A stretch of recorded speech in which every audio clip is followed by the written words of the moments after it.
y es creer en Dios. Creo en Dios.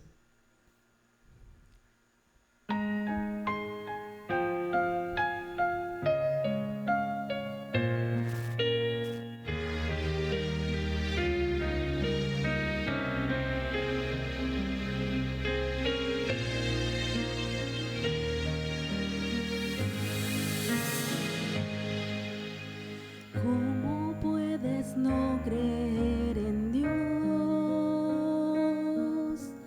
¿Cómo intentas ignorar su voz?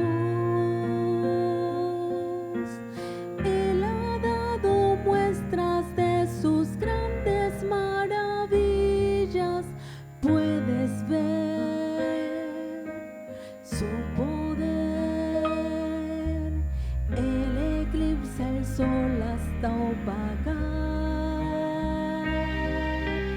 la más densa noche, hace brillar. Todo lo transforma a su designio soberano, porque es Dios, solo Él es Dios.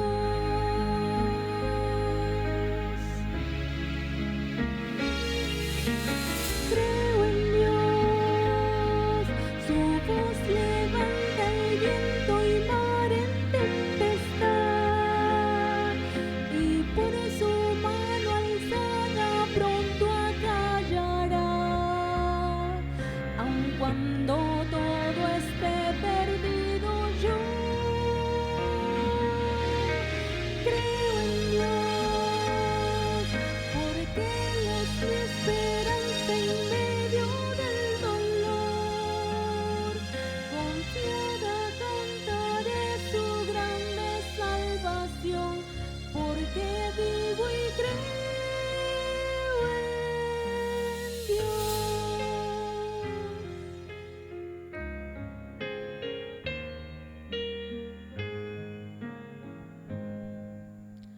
Dios al mundo envuelve con su amor,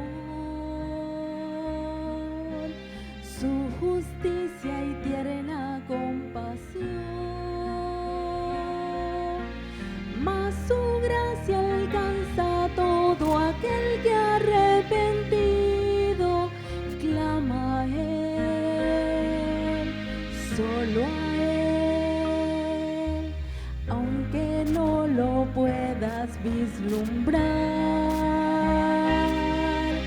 Dios es siempre fiel hasta el final, porque ha prometido caminar a nuestro lado. Cerca está, porque Él es Dios.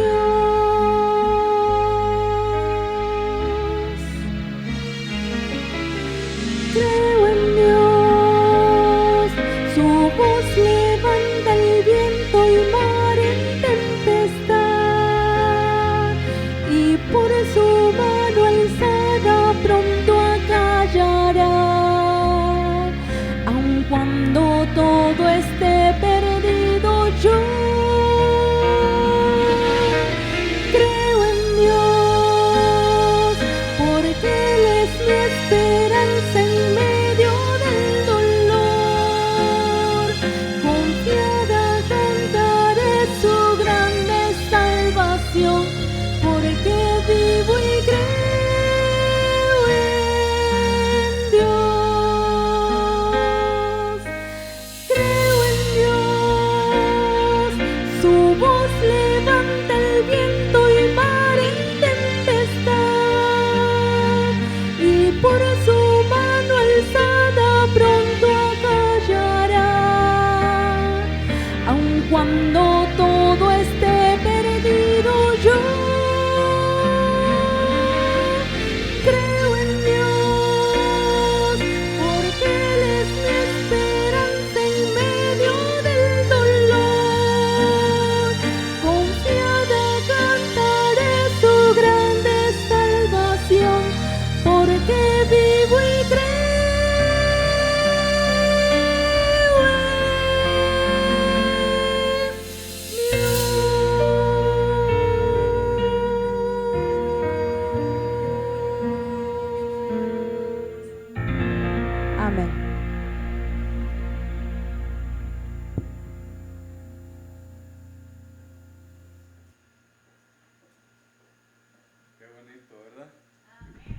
¿Cuántos creemos en Dios? Eso es algo especial. En esta noche no queremos quitarle tiempo a nuestro invitado. Tenemos para todas las noches, comenzando desde ayer. Ya ustedes escucharon al pastor Gabriel Mejía. Él es el pastor que viene desde Venezuela y le queremos extender nuevamente la bienvenida esta noche, pastor. Bienvenido, su tiempo ahora en este lugar.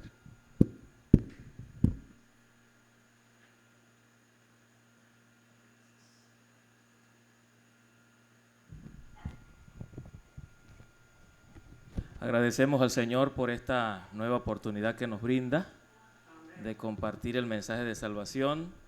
Gracias le damos a Dios porque podemos reunirnos libremente y escuchar la palabra de Dios. Si usted está aquí, no es por casualidad, sino porque el Señor así lo quiso.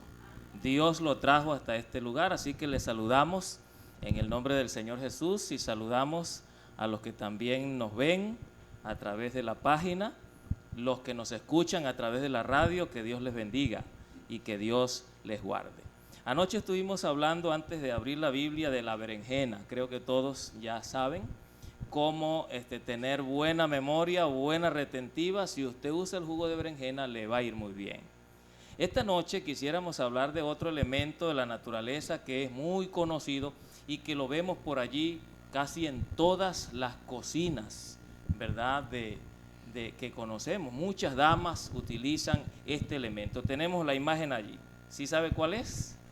¿Sí se identifica? ¿Cómo se llama? La papa, ¿ok? Ese es el nombre que tenemos allí. Ok, entonces la mayoría de las veces utilizamos este elemento de la naturaleza solo como un comestible. Pero quiero decirle que también puede convertirse en un medicamento muy eficaz. Hay 3 medicamentos claves para el uso, para curar lo que se llama úlcera gástrica o úlcera péptica. La úlcera, ese dolor que comienza debajo de la costilla izquierda y en muchas ocasiones en la boca del estómago. Hay personas que adquieren úlcera por el estrés, por el ritmo de vida que llevan, entre otras cosas. Quiero decirle que de esos 3 elementos de la naturaleza que hay, existe el repollo, ¿lo conocen? ¿Sí o no? Existe el nopal, ¿lo conocen? Y existe la papa. Pero de los 3, el número 1 es la papa. Por eso yo elegí este. Sí. Ok, gracias. Muy bien. ¿Se escucha mejor? Perfecto. Gloria a Dios. Entonces, les decía, estimados amigos oyentes, que la papa es uno de los elementos de la naturaleza muy particular, muy especial, que Dios le ha dado propiedades curativas. ¿Cómo va a hacer usted el jugo de la papa para curarse de la úlcera? Usted va a tomar una papa grande, que por lo menos pueda abarcar el tamaño de su mano, le va a quitar la concha, la va a llevar en trocitos a la licuadora, le va a colocar por lo menos una pequeña medida de agua para que pueda triturarse mejor y luego de ello lo lleva al colador. Si es una papa grande, por lo menos deberían salir unas 2 onzas de ese jugo y usted lo va a tomar totalmente en ayunas. Después de orar, ¿qué debe hacer? Tomarse el jugo de la papa en la mañana. Eso lo va a hacer durante tal vez una semana, luego se detiene la otra y vuelve a usarlo. Y quiero decirle que en el nombre del Señor Jesucristo se le va a quitar el dolor de estómago. La úlcera va a desaparecer porque la papa, el jugo de la papa, tiene la propiedad cicatrizante. ¿Ok? La úlcera no es otra cosa que una hematoma o peladura allí en las paredes del estómago. La función del jugo de la papa es restaurar. ¿Ok?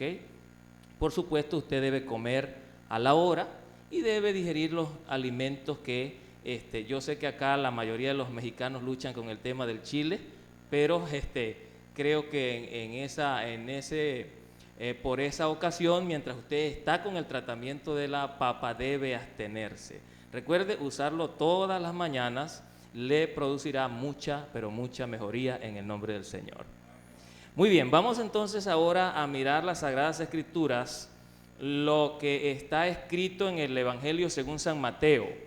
Vamos a ver el libro de San Mateo, el capítulo 14, versículo 22 en adelante. También es una historia bíblica muy conocida por muchos, pero que de seguro va a darnos algunas lecciones importantes para la vida. Repito la cita, se encuentra en el Evangelio según San Mateo, el capítulo 14, versículo 22 en adelante. Muy bien, lo tenemos. Dice así la Escritura, 14, 22. Enseguida Jesús hizo a sus discípulos entrar en la barca e ir delante de él a la otra ribera, entre tanto que él despedía a la multitud.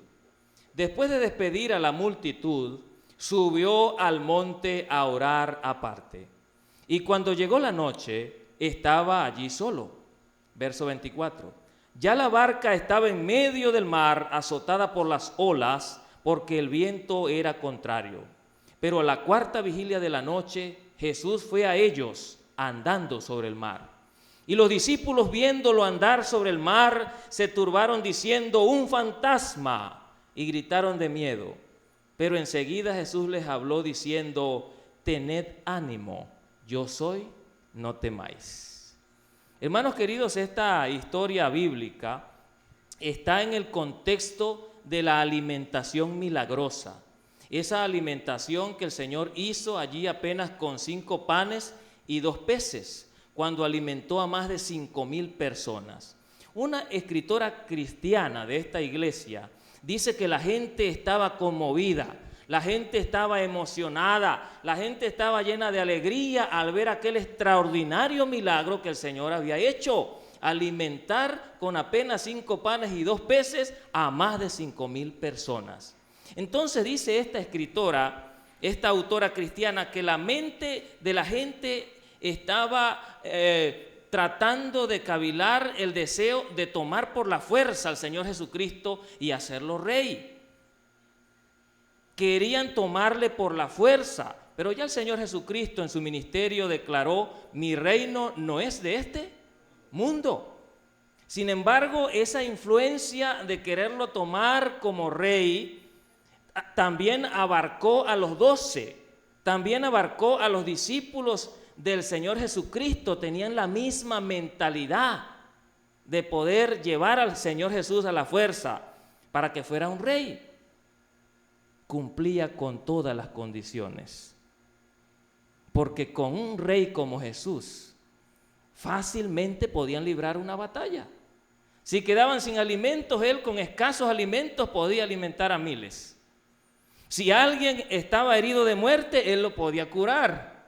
Y si alguien caía muerto en batalla, él lo podía resucitar. Así que entonces tenían todas las de ganar. Cumplía con las condiciones.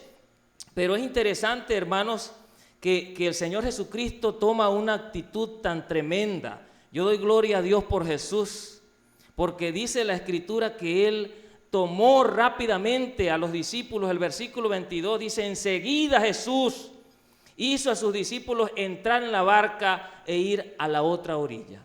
Es decir, que trató, estimados hermanos, de sacarlos de esa influencia negativa, esa influencia pecaminosa. ¿Qué haría usted si sabe que una cantidad de personas muy grande, un pueblo muy grande, quieren elegirlo a usted para un cargo muy importante en el país? ¿Sabe usted que todos lo quieren, que todos votarían a su favor? ¿Qué haría? Le hago esta pregunta porque el ser humano siempre le gusta ser el número 1. La naturaleza nuestra es que yo quiero figurar, yo quiero estar arriba, quiero siempre ser una figura prominente, porque el orgullo humano hace que el hombre sea así. De hecho, cuando usted se toma una foto grupal, ¿cuál es la cara que ve primero? La suya. Y usted dice: ¿cómo salí yo? Porque el ser humano siempre ha querido ser el primero. Pero nosotros vemos acá, hermanos queridos, que el Señor Jesucristo nos da un gran ejemplo de humildad y arrebata a sus discípulos. El texto dice, enseguida tomó a sus discípulos y los envió mar adentro para librarlos de esa mala influencia. Y sabe que yo, al revisar el texto bíblico, puedo claramente decir que es más peligrosa una mala influencia que una tormenta en alta mar. Porque la Biblia dice acá que los discípulos más adelante afrontaron una tormenta, pero el Señor Jesucristo prefirió sacarlos de allí, repito, de esa influencia negativa y llevarlos a la tormenta. Yo sé que acá siempre experimentan tormentas. Este es un estado donde siempre, cuando no pasan por en medio las tormentas, por lo menos pasan a su alrededor. Claro, no es igual, quiero decirles que no es igual estar en una tormenta en alta mar que una tormenta en tierra. Debe ser totalmente diferente. Pero allí vemos, hermanos queridos, que el Señor lleva a sus discípulos mar adentro, ¿verdad? Y para apartarlos de ese escenario. El versículo 23 dice, después de despedir a la multitud, subió al monte a orar. Yo creo que el Señor Jesucristo nos da ejemplo en todo, estimados hermanos. Por eso, gloria a su nombre. Porque el Señor Jesucristo es una actitud de oración. Y es lo que usted y yo como cristianos, como hijos de Dios, debiéramos hacer en medio de la tentación. Orar, siempre orar y también apartarse de ese escenario. También apartarse de ese escenario de peligro. El versículo 24 dice, y la barca estaba ya en medio del mar, azotada por las olas, porque el viento le era, ¿qué cosa? Contrario. Entonces imagínense ustedes, hermanos queridos, los discípulos luchando allí, estimados amigos, con aquella embarcación que era sacudida por los vientos, que era azotada por el viento muy fuerte, las olas golpeaban contra la embarcación a punto de casi destruirla. Ya la barca estaba aproximadamente a más de 5 kilómetros de la orilla del mar de Galilea. Y allí estaban los discípulos luchando, azotada la barca por la tremenda tempestad. Y muy claramente nosotros podemos aplicar esto a nuestras vidas, a la vida de muchos. Personas que están luchando también con una infinidad de cosas, que parece que su vida está tambaleante, que su hogar parece que va al desfiladero. Parece que quieren avanzar, pero como dice la Biblia, el viento les es contrario. No pueden, se sienten impedidos. Hay como una fuerza que los detiene.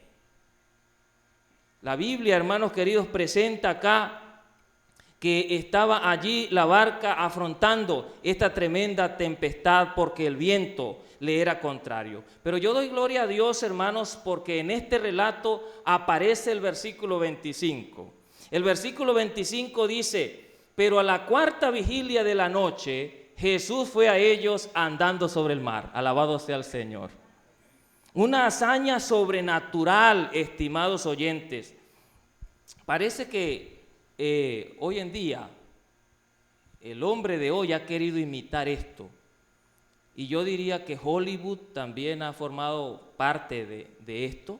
Querer imitar al Señor Jesucristo andando sobre el mar, y usted ve que hay magos que pretenden mostrar a la gente que caminan sobre el H2O, sobre el agua. Y déjeme decirle que es mera ilusión óptica. Una de las cosas que el enemigo es experto en hacer es engañar la vista. Ocurre lo mismo que sucedió allá cuando Moisés lanzó la vara y los magos también lanzaron sus varas. Y los magos hicieron creer al faraón que eran serpientes, pero en realidad eran varas. La vara que sí tomó forma de serpiente y fue una serpiente real fue la vara de Moisés, porque el único que puede dar vida a un palo es Dios. Entonces, hoy en día han pretendido también, ¿verdad?, crear, ¿verdad?, esta forma de que el Señor Jesucristo también caminó sobre el agua y también los hombres de hoy pueden hacerlo. Pero esto fue algo sobrenatural que el Señor Jesucristo hizo allí. Dice la Biblia que apareció andando sobre el mar y dice que apareció a la cuarta vigilia de la noche. Se ha creído Se ha creído a la luz de la Biblia que hay varias vigilias. Pudiéramos muy bien decir que de las 6 de la tarde a las 9 de la noche es la primera vigilia, de 10 a 12 la segunda vigilia, de 12 a 3 la tercera vigilia y de 3 a 6 la cuarta vigilia. ¿Qué le parece? Ahora, es interesante porque la Biblia enseña acá que el Señor aparece a la cuarta vigilia de la noche. Se ha dicho que la hora más oscura que tiene la noche son las 4 de la mañana. Y la Biblia dice que el Señor aparece allí a la última vigilia. Muy claramente, estimados oyentes, podemos aplicar esto a la vida y decir que el Señor Jesucristo aparece justo en el tiempo preciso, cuando todo parece que está oscuro, cuando parece que no hay salida a la situación, cuando parece que ya el caso no tiene remedio, cuando parece que ya perdimos todas las fuerzas, el Señor Jesucristo hace su aparición. Gloria a Dios. Es a la hora más oscura donde el Señor Jesucristo va a hacer presencia y debemos confiar en su poder y en su gracia. Pero lo que nos sorprende del relato bíblico es la forma en que lo ven los discípulos. Dice, pero la cuarta vigilia de la noche Jesús fue a ellos andando sobre el mar y los discípulos, viéndolo andar sobre el mar, se turbaron diciendo, ¿cómo? Es un fantasma, y gritaron de miedo. Hermanos, este texto en las Sagradas Escrituras es muy triste, porque los discípulos ya tenían una experiencia con el Salvador. Los discípulos ya tenían un encuentro con Jesús, sabían de su poder y gracia. Pero ¿no nota usted cómo lo estaban viendo? La pregunta de reflexión que trasciende hasta nuestros días de ese evento es: ¿cómo ve usted al Señor Jesucristo? ¿O quién es el Señor Jesucristo para usted? ¿Será que lo ve únicamente como el personaje de la historia? ¿Será que lo ve solo como el niño que nació en el pesebre de Belén? ¿Quién es Jesucristo para usted? Es la pregunta, estimado oyente. Los discípulos lo veían como un fantasma, como una ilusión nada más, pero el Señor quiere que usted lo vea como un ser real, como el que entregó su vida por usted en la cruz del Calvario, como su Salvador, como el que puede librar sus batallas.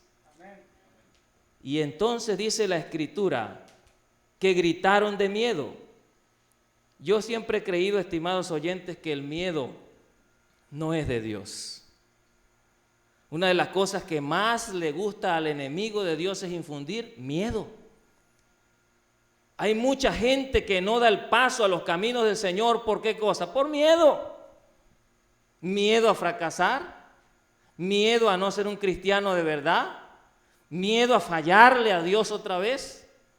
Pero el miedo no es de Dios. Dios es un Dios de avanzada, que va siempre al frente, a la vanguardia. Y el texto bíblico dice, el Señor inmediatamente, conociendo la condición de sus discípulos, les dice, pero enseguida Jesús les habló diciendo, tened ánimo, yo soy, no temáis, alabado sea su nombre. Hermanos queridos, qué bonito es saber a la luz de la Biblia que Jesús siempre ha estado presto a atender la necesidad del ser humano. Que Jesús siempre ha estado allí para acudir, para socorrer al hombre, aun cuando está lleno de temor, aun cuando ni siquiera tiene fe. El Señor está allí al pendiente de sus criaturas y le dice entonces, tened ánimo. Yo pienso que una de las características que debiera tener todo hijo de Dios es el ánimo. Buen ánimo. En ocasiones uno pregunta a algún hermano, ¿cómo está, hermano, todo? ¿Cómo está tu fe? Ahí vamos, más o menos. Matemáticamente, más por menos es menos.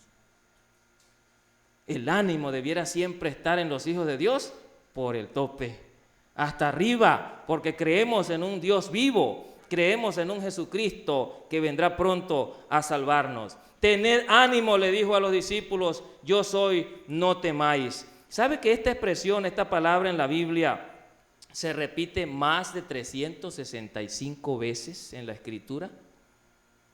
La palabra, la expresión no temáis. El Señor es grande y poderoso, ¿sabe? Porque nos dice un no temáis para cada día del año. Yo no sé con qué cosa puede estar usted luchando cada día, pero para ese día hay un no temáis. Dios le da fuerza para seguir adelante. Y dice el versículo siguiente, el 28, entonces le respondió Pedro y le dijo, Señor, si eres, manda que yo vaya a ti sobre las aguas. Es curiosa esta reacción en el discípulo, hermanos, pero yo solo puedo comprender en esta noche que la duda no ayuda en nada. Y ahí estaba el apóstol ahora diciéndole a aquella figura que veía caminando sobre el mar con el viento recio y a la luz de los relámpagos, le decía, si eres de verdad, deja que yo vaya a ti. No podemos pretender acercarnos a Dios con duda. El que duda, dice la Biblia, es semejante a la onda del mar que va y viene. Por eso, mi estimado oyente, usted no puede tener duda de que Dios lo está llamando. No puede tener duda de que el Evangelio llegó a su vida para que sea diferente. No puede tener duda de que el Señor le mostró esta iglesia, esta fe. No puede haber duda del llamado de Dios. Y aquí entonces el Señor, más allá de las dudas del apóstol, le dice en el versículo 29, ven. ¿Qué le parece? Sorprendente, porque una pequeña palabra compuesta por prácticamente ¿cuántas letras? 3 letras bastaron para que el mar de Galilea agitado sostuviera el cuerpo de Pedro. ¿Qué le parece? Por la gracia de Dios, hermanos queridos, amigos que me escuchan, solo una palabra del Señor bastará para cambiar vidas. Solo una palabra del Señor bastará para transformar tu hogar, para hacerte un hombre diferente, una mujer diferente, un joven diferente. Solo una palabra. Necesitamos es confiar plenamente en su poder y gracia. Y dice la Biblia que descendió Pedro a la barca y andaba sobre las aguas para ir al Señor Jesucristo. Pero al ver el fuerte viento, ¿qué cosa? Tuvo miedo otra vez y comenzó allí a hundirse, dice el texto bíblico. Mis estimados oyentes, qué tierno es el corazón del Señor Jesucristo con el ser humano. Cuánta paciencia de Dios para lidiar con el ser humano. El Señor Jesucristo allí entonces ve la situación de Pedro, y Pedro andando sobre el agua, ve el mar y ve el viento, y entonces dice la Biblia que tiene miedo y comienza a hundirse. Yo quisiera decirle en esta noche, no tenga miedo de venir al Señor Jesús. No tenga miedo de venir a los caminos de Dios. No tenga usted miedo de dejar las cosas de esta vida por el Señor. No le irá mal. Yo comencé en este camino cuando apenas tenía 11 años. Y por la gracia de Dios, a mis 44 años de vida, no me he arrepentido nunca de servirle al Señor. Ha sido de bendición para mi vida, porque Dios ha ido guiando mis pasos en seguridad. Pero es curioso, hermanos, hay personas que tal vez van a tener que estarse hundiendo literalmente con el agua al cuello, con la cosa color de hormiga, para que puedan venir a Dios. Pedro aquí se está hundiendo, y es ya cuando el agua va subiendo y ve la oscuridad del mar y ve que la muerte se avecina, que dice ¿qué cosa? Señor, sálvame. Pero yo pregunto, ¿por qué esperar un momento como ese? ¿Por qué esperar que un diagnóstico médico fatal se anuncie para yo buscar de Dios? ¿Por qué esperar un accidente? ¿Por qué esperar que algo duro me ocurra en la vida para buscar de Dios? ¿Por qué no venir a Él cuando escuchas su voz? Son preguntas de reflexión. Y la Biblia entonces sigue allí diciendo que al momento extendió Jesús la mano y lo sostuvo y le dijo: hombre de poca fe, ¿por qué dudaste? Y cuando ellos subieron a la barca, se calmó el viento, y entonces los que estaban en la barca se acercaron y lo adoraron diciendo: verdaderamente, ¿eres tú el Hijo de Dios. Estimados amigos, Jesús está vivo. Jesús, estimados amigos, quiere también calmar la tempestad de tu vida. Jesús quiere hacer un milagro y traer la paz que tanto necesitas, pero necesitas confiar en Él. No dudar, sino poder extender tu mano y asirte de Cristo Jesús para que entonces Él entre a la barca de tu vida, entre a la barca de tu hogar y pueda traer paz. Amén. Mi estimado oyente, solo Jesús calma la tempestad. Solo Jesús.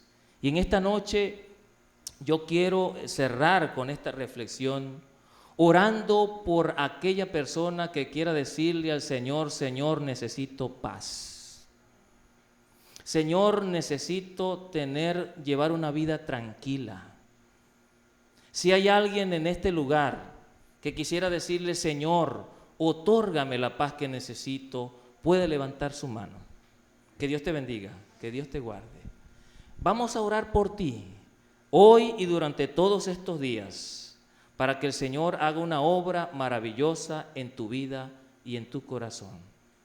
Querido Padre Celestial, en este lugar hay personas que al escuchar las historias bíblicas se conmueven del poder de Cristo Jesús. Calma las tempestades. Yo no sé qué luchas pueda haber en los corazones presentes de los que nos escuchan a través de las ondas hercianas de la radio. Pero, Señor, puedas tú manifestarte a la vida de ellos. Aparecer, Señor, como apareciste a los discípulos y hacer un milagro en sus hogares, en sus corazones. Gracias por la historia bíblica de esta noche. Ayúdanos a recordar que solo Jesús trae la calma y la paz que necesitamos. La honra y la gloria sea para ti. Tus santos ángeles nos acompañen en esta hora. En el nombre de Jesús. Amén. Y amén. Que Dios les bendiga y les guarde.